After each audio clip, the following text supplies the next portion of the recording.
Hey, what's up everyone? Welcome back to another edition of the Adam Eisen Show. I'm back today to bring you all another monster episode ahead of Super Bowl 57, which kicks off this Sunday at 6:30 p.m. Eastern. And you all know we gotta lead with that. The Kansas City Chiefs versus the Philadelphia Eagles, and what will be an all-out war. It is taking place in Arizona at the Cardinal Stadium. The Philadelphia Eagles, they are 1.5 point favorites. This is going to be an extremely close game. And to start breaking this down, I want to flash back a year ago from today. The Chiefs, they had freshly been eliminated by the Bengals in Arrowhead in the AFC Championship game. And Philly, we know, they lost in the wild card round to Tom Brady and the Buccaneers. But we knew that both of these teams had the QB of their future, and both of these teams had the talent.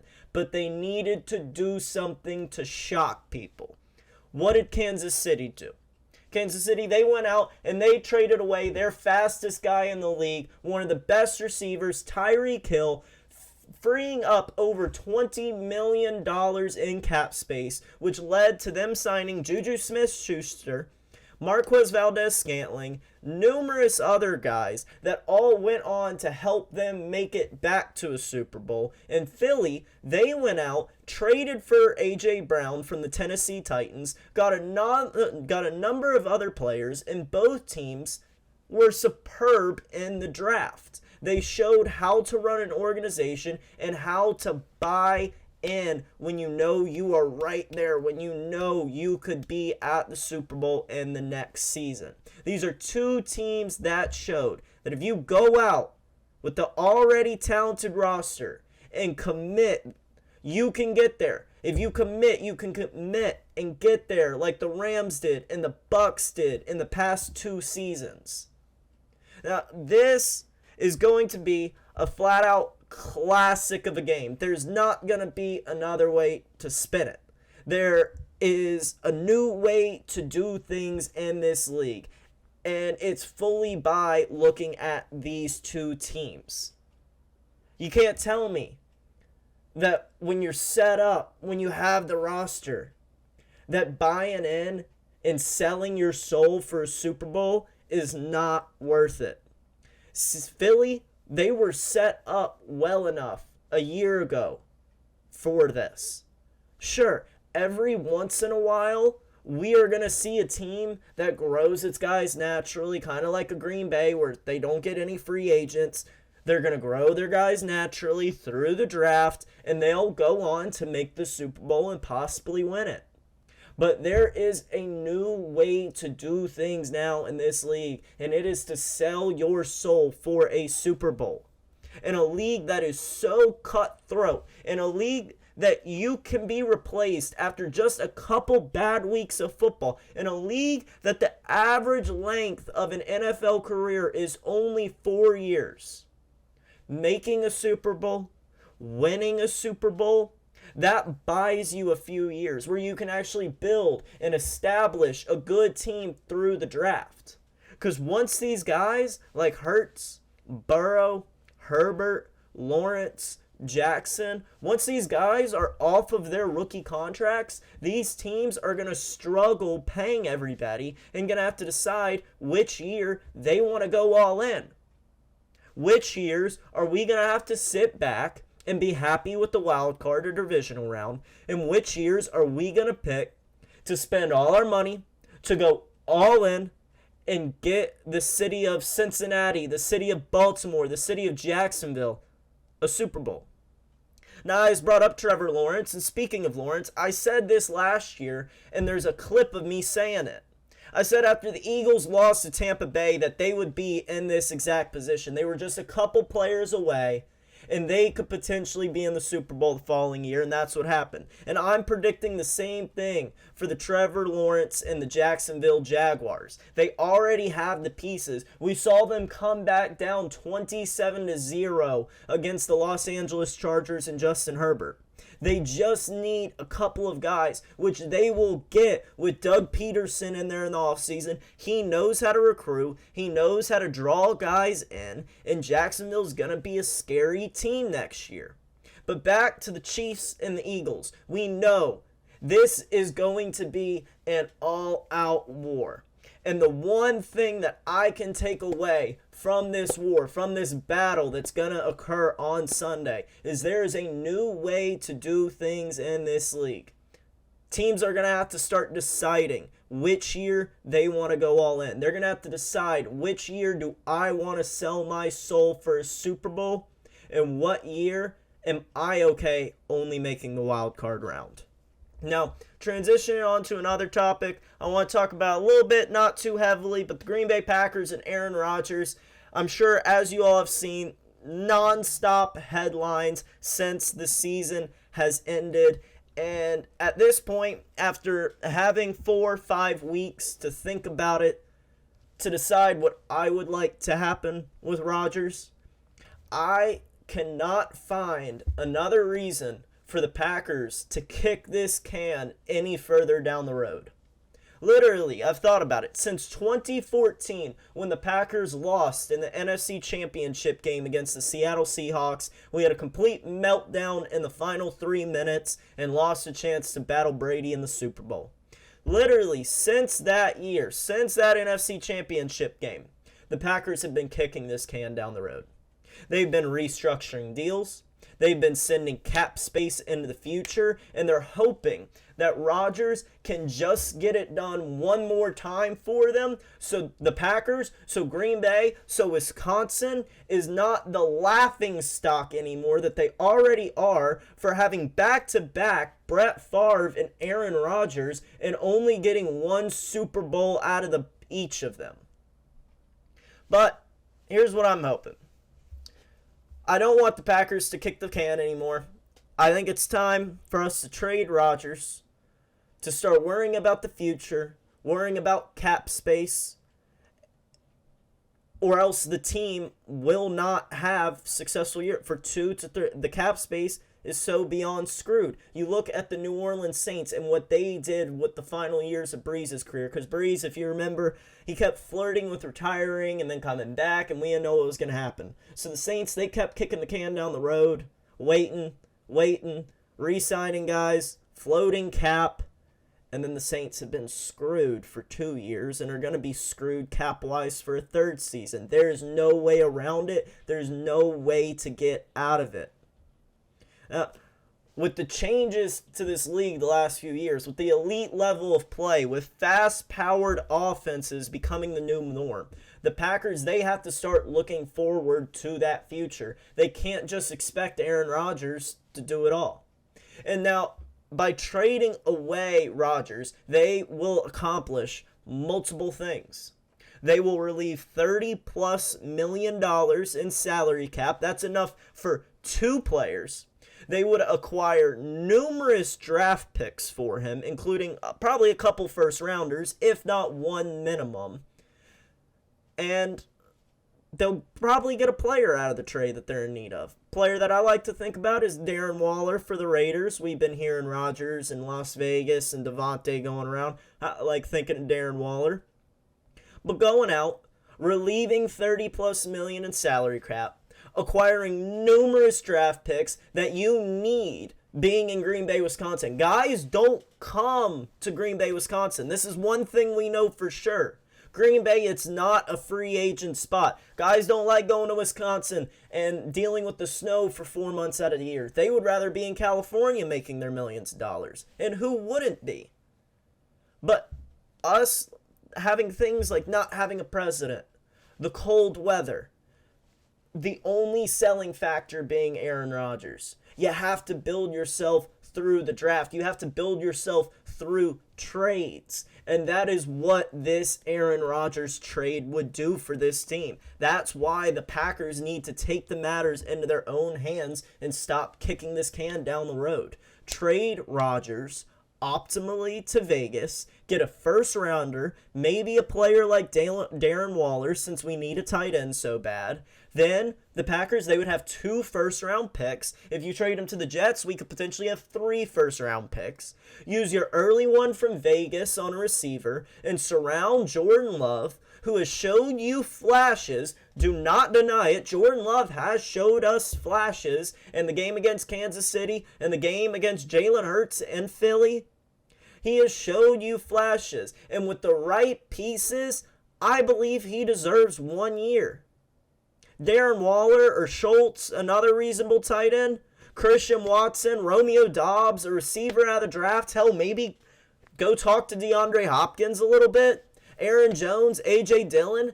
It's a good unit. Don't get me wrong. I know it is not a great unit. But it's a unit where you will be able to tell what you have in Jordan Love. And you won't be screwing yourself next year. You won't be screwing yourself the following year. All you'll be doing is setting yourself up for the future and knowing what you have. And I want to reiterate, I love Aaron Rodgers. I have his jersey hung in the rafters back there.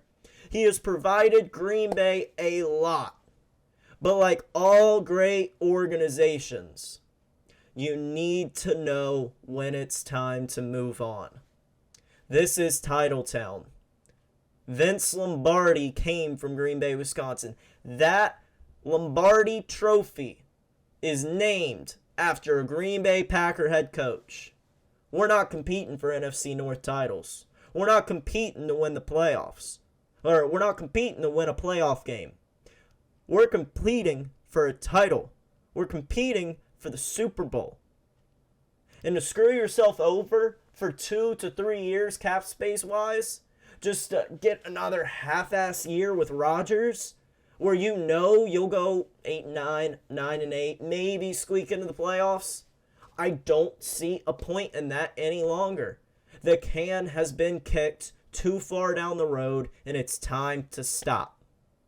Now, a guy who, Aaron Rodgers, he played with a lot, guy who retired, the best quarterback we have ever seen to do it, played with the New England Patriots and the Tampa Bay Buccaneers. He had 3 separate Hall of Fame careers in his one career.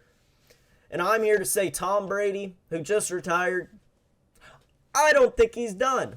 I don't think he's retired. If we look back a year ago, last year he retired on February 1st. And 5 weeks later, on March 13th, he decided to come back. And I think that's the same thing that's going to happen this time around. He decided to retire on on February 1st. And come March 13th, Tom Brady will be back in the NFL. It might take a little bit longer than March 13th, don't get me wrong. But Brady has already reiterated he still feels like he could play another year. The NFL, the NFC, is extremely weak at the moment. San Fran needs a quarterback and is extremely talented. You're telling me Tom Brady couldn't take that same San Francisco team we saw almost make it to the Super Bowl to the Super Bowl? Now, we've also seen Fox. They don't want to hire Brady now until the 2024 season. They said, let's have you take another year. Fox, they might be a little bit worried that Brady has some intention to come back, that go a month into the year, Brady's getting a little antsy. They might want to see how Brady reacts to sitting on the sidelines.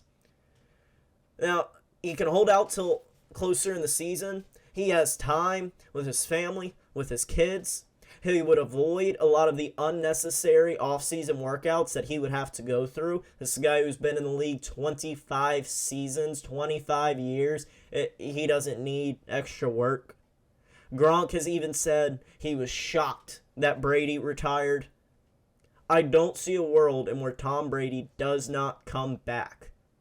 Truly. He still has some left in the tank. He literally said 3 days after he retired, he still feels like he can play another year. And San Francisco is set up and ready to go win a Super Bowl. Tom Brady is the most hyper-competitive athlete we've possibly ever seen. Ask anyone. Go look up clips. Anything. One thing we know about Tom Brady is he is more competitive than anybody else.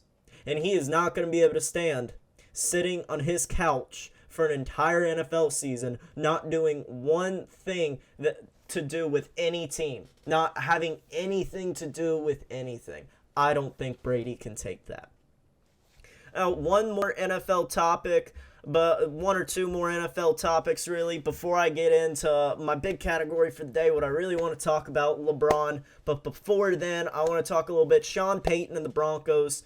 Now, Sean Payton, he used to coach the New Orleans Saints. We know he took a year off last year. And the Broncos, in my opinion, they have effectively screwed themselves when it comes to the future by putting all of their hopes in the faith of two men, Russell Wilson and Sean Payton. And don't get me wrong, these are two guys with lengthy resumes. These are two guys, their names, when said, impress people. But I just want to recap where the Broncos are. Disregard the names. Just disregard the names. To start, the Broncos, they went out and they traded for a talented QB. But before ever seeing him play in their system, they gave him $250 million. They also lost numerous draft picks getting that quarterback. So they sacrificed $250 million, draft picks, before they even saw him play. They hired a new coach that same offseason, Nathaniel Hackett. What happened there? Nathaniel Hackett got chopped with, I believe, 4 to 6 weeks left in the season. Denver, awful. Russell Wilson, one of the biggest memes I've seen throughout the entire NFL year. Last season, doesn't work out. Still, your guy, he's got $250 million. You're low on draft pick. So what's your solution? You go and you trade a second and a third round pick, 2 more draft picks, to pay the most expensive coach you can find to come in and try and right this ship. They go out, they trade more. They give up more money with a prayer, with a hope that Sean Payton can come in and right this ship. Show me where Denver is setting themselves up for the future. Show me there is not a place. Look at draft picks. Look at cap space. Look at players and their contracts. There is not a way Denver is set up this upcoming year. Maybe the next 2. It's not going to be pretty for Denver. And it's going to take another one, a transition year. And by then, the fans will be tired of Wilson and Payton. Wilson, he needs the fans back on his side, and Payton has to come in and fix everything that the front office and former coaching staff has screwed up. It is a monster, an absolute monster job for Sean Payton to do. Because the Broncos organization, that front office, no doubt about it, they have not set up this team for success. Now, before I get on to my next topic, I did want to make a little side note in case nobody saw this. The Arizona Cardinals, they were also interviewing Sean Payton throughout the last few weeks, and it came down to the Arizona Cardinals and the Denver Broncos, and Sean Payton got to make his decision, and he ultimately ended up choosing the Denver Broncos over the Cardinals for one reason and one reason alone, he says, and that's because of Kyler Murray. He did not want to work with Kyler Murray, and we will talk, I talk about the noisy Arizona Cardinals all the time. We'll talk about them plenty throughout this offseason, but it's going to be interesting to see what happens with Kyler Murray as this offseason, as the upcoming year unfolds, because he seems to be like unwanted goods, despite how talented the kid is. Now, we're going to stick with football here for a second, but we're going to transition onto the broadcasting side of football things, because I really wanted to talk about Tony Romo a little bit, and the reports that we saw come out this past week. And there's been rumors that Fox has been getting frustrated and have been trying to have interventions with Romo. And everyone is having mixed emotions about this. And I just want to break it down. I've been thinking a lot about this last few days with all the mixed emotions. And here's where I got with it. Now, Fox Sports, or CBS, they are paying Tony Romo $17 million a year to do what he does. He predicts plays. That's what Tony Romo does. CBS, they are paying him $17 million a year to predict plays. That's not what they're looking for. That's not the traditional way of broadcasting. They're looking for the juice. They're looking for the interviews. They're looking for the information that people can't go out and get elsewhere. People with a knowledge of the game might not be able to predict every play. But guess what? They're going to see that play in half a second. But they will never get in the room for an interview with Tom Brady a week after he gets divorced from Giselle. So we know Tom Brady, we know he gets paid $17 million a year. Let's take a look at what he does. Romo, he has to do one broadcast a week with Jim Nantz. Now, Nantz, he talks over 50% of the time. Then you have promos. Then you have commercials. Then you have the on-the-field talent. So in reality, Romo is actually only talking for 25 to 30 minutes out of the entire game. So Romo, who is put on national television, CBS 1, the top game every week, getting paid $17 million to speak for 25 to 30 minutes. This means he has to be on top of his game, and he simply is not. He is not putting in the work throughout the week. This is why people love guys like Greg Olsen so much in the booth. He is doing fabulously for Fox, and he puts in the work each week. But this league, like I said earlier, the average lifespan for players is 4 years, and it's actively changing. Players like Romo, who retired, will be seeing a completely different league soon. Romo is also a guy who we know loves golf. Romo, like Rodgers, he loves golf, and he's really good at golf. Like, we actively know Tony Romo wants to play on the PGA Tour. That is where his mind is, and there is nothing wrong with that. He should do him. He just likes getting a $17 million paycheck. Who wouldn't? PGA's not going to pay him that. But he's getting paid $17 million a year to talk for 25 minutes a week. You need to be on top of it. You have to know anything and everything about everything. Other guys, like NBA guys like Shaq and Charles Barkley, they will admit to you they don't follow half the league. There was a trade the other day. Shaq didn't even know who the player was. It was on national television. Shaq went, who? But the NFL is the biggest revenue stream for all of these networks. Each week, that 3.5-hour time slot, there is more money moving around than the rest of the week combined. They need their guy who's making $17 million a year to talk for 25 minutes at his absolute best, doing exactly what they paid him to do, nothing else. He's entertaining, don't get me wrong. It's cool seeing him predict plays and then happening. And sometimes, Romo, he will put in the work in.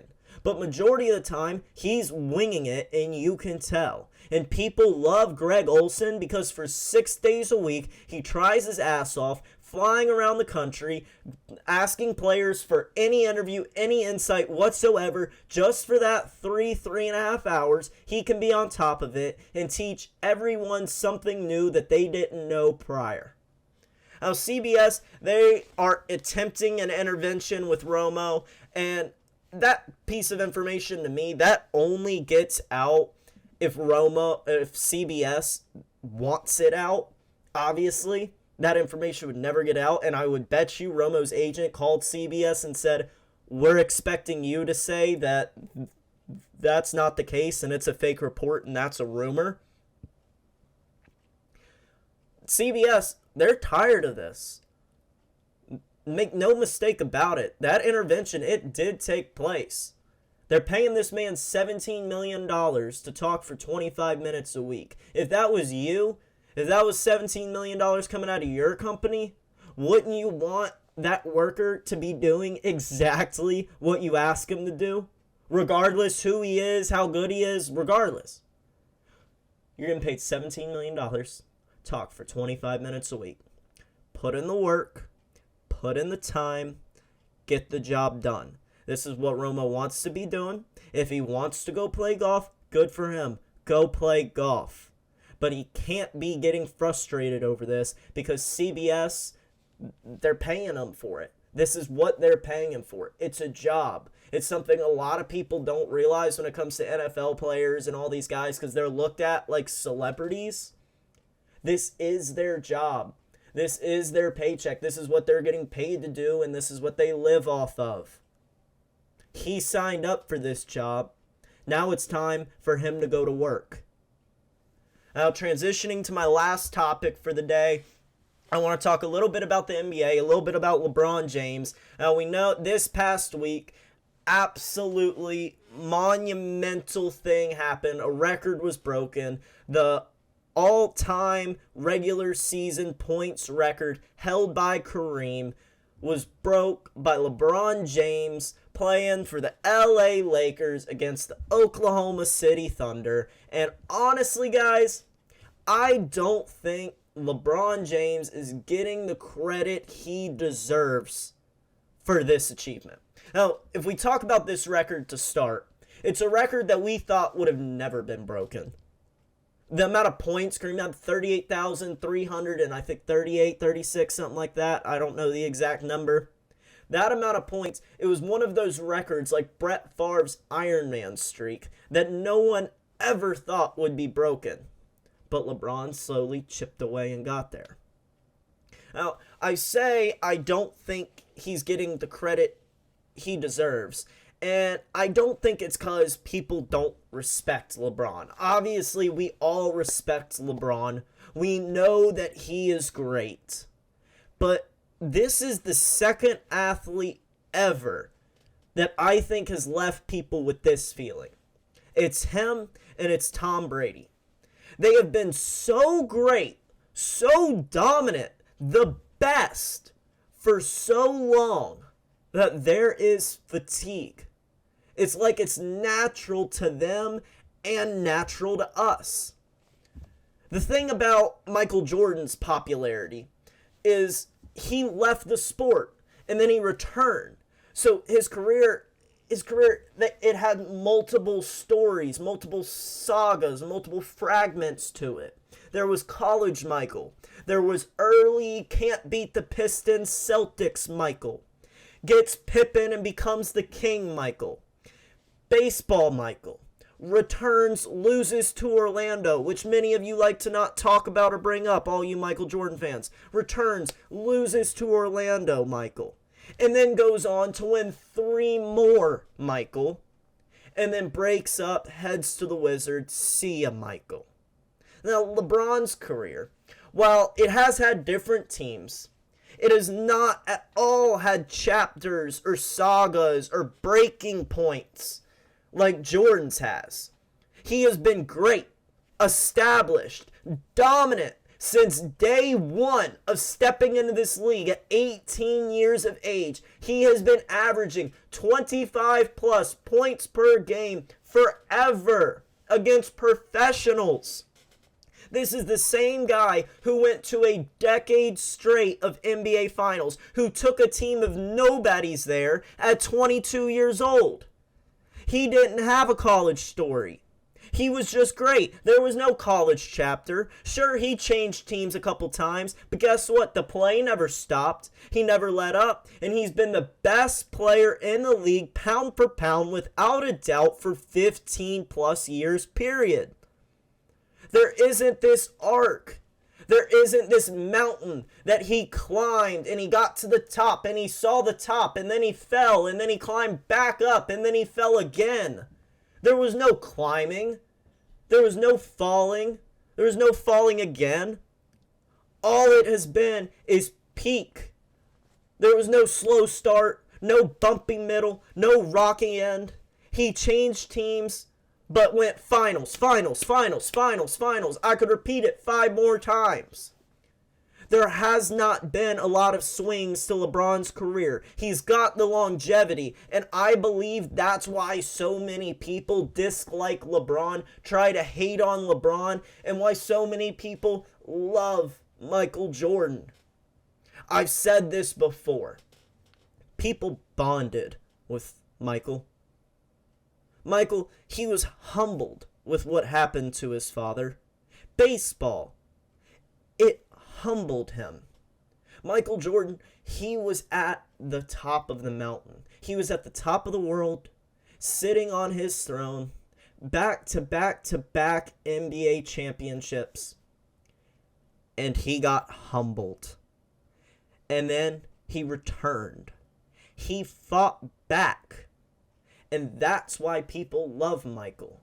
Because even when you get beat up and hit by the same shit that we do, same shit that a regular person does, if you can pick yourself back up and get yourself back out on the court, have another day at work, have another day going out and winning NBA championships, that's something to fall in love with. That's something that inspires people. And you can't take that away from Michael. I'm not saying that's a bad thing. Michael Jordan, he inspired millions. Be like Mike was the phrase, and I had a phrase a few months ago. It was be like Steph as well. Guys like Steph, guys like Michael, they have completely changed the game. But when we're looking at talent, when we're looking at who has done it in this league better, for longer, who's bigger, badder, meaner, when you look at all that, all the signs, all the arrows, they point to LeBron. He's been a guy who, since high school, since 16 years of age, LeBron has been watched under a microscope. Over half of his life has been spent under a mass microscope on the front page of Sports Illustrated. He has never once had one scandal, never went and did anything wrong to his family, his wife, never one allegation against him. Goes and sends bunches of kids in Akron, Ohio to school, donates to every charity on the planet, and just wants to give. And this is something that people have never seen before. He came in and he was the chosen one. He was supposed to be great. He was supposed to be this great, and this, what they say, it's like Trevor Lawrence. Everybody's like, oh, he's the chosen one, he's the golden child. No one comes in and has the success that LeBron James had, and still has, for as long as he has. People have become fatigued to his greatness. Now, please, do not overlook it any longer. There's only a couple years left of LeBron James' career. He's been going 20, 25 points per game for decades. This is the time now to appreciate it. You look back, you think, oh, I wish I could have just watched one more day of Dirk, one more day of Kobe, one more day of any of these guys, Shaq.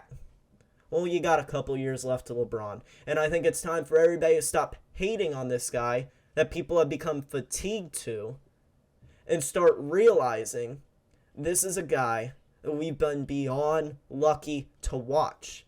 He's never had one scandal, never been involved with anything bad, never one allegation, and has been at his peak, most physically dominant, pound for pound the greatest in the world at professional basketball since 18 years of age. Congratulations, LeBron. Thank you all so much for tuning in to another week's edition of The Adam Eisen Show. I will see you all again soon to bring you all another episode recapping all the latest sports news. Until then, peace.